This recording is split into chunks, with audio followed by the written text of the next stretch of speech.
I'm not the same person that I was 3 years ago is not only an understatement, but it's a lie.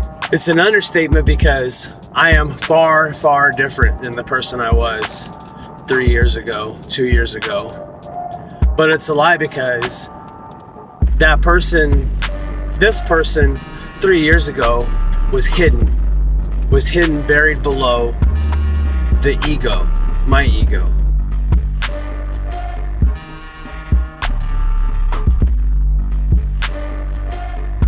One of the reasons that I'm trying to teach about the importance of not killing your ego, not ego dissolution or ego death, but controlling and mastering the ego. The importance of mastering the ego was because 3 years ago, and most of my life before that, for at least 15 years,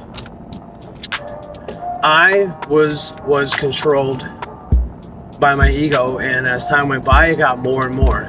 The reason I say I was controlled by my ego is I was not an egotistical person. I wasn't a cocky, egotistical person. I was an extremely insecure, self-doubting, fearful person. Fearful of failing and what people would say. Self-doubting that I could be successful. I knew that I would set goals and I had massive drive to get them done due to my insecurities of failing, and not because I would fail, because if I would fail, what would people say or think about me? And insecure because, one, I was insecure about what people would say, but I was massively insecure because I didn't love myself.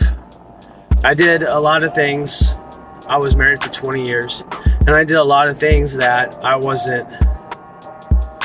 I'm definitely not proud of. I did a lot of things to hurt people, and I did them out of selfishness. I did them out of complete selfishness, and it was out of insecurities.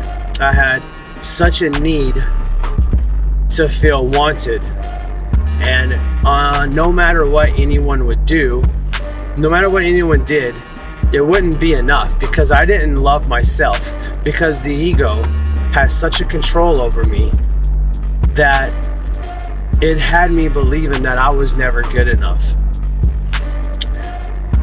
I think the way my thought process works all day long, I think in the form of conversations. All day long I have conversations with people in my head.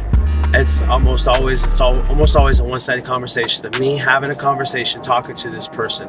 And it's random people, it's different people. It depends on what conversation I'm having. It depends on what I'm thinking about.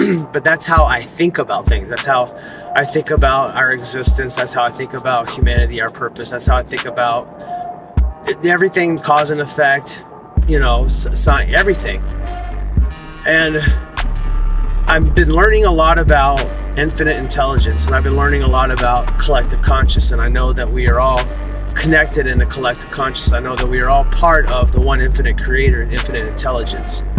And I believe that when I have these conversations, that's me tapping into, in a way, or trying to tap into the collective conscious. One time I actually got a message back, and it was probably one of the most powerful messages I ever had. I have a YouTuber guy. There's a YouTuber that I listen to all the time. His name is Wes Watson. He's incredible. His message is beyond what anyone else's message ever is. His message is incredible. A lot of people disregard him. A lot of people dislike him because the way he delivers this message, he's a freaking jacked up, juiced up, tatted up ex-convict, 10 years, that yells and cusses and tells people the blunt, honest fucking truth, calls people bitches because they're not living up to their potential, calls people bitches because they choose to eat pizza and drink beer and fail to be in alignment with their higher self. And a lot of people don't like that. A lot of people don't like his delivery, but his message is freaking amazing. He is on a spiritual level that the spiritual level that I wish to attain. First time I heard him, I was like, holy shit, this guy is literally like a physical manifestation of my inner dialogue. This guy is like a physical person, like the physically manifesting my inner dialogue, because the way he speaks to people is the way I speak to myself. I have that inner dialogue to myself. One day I was having one of these conversations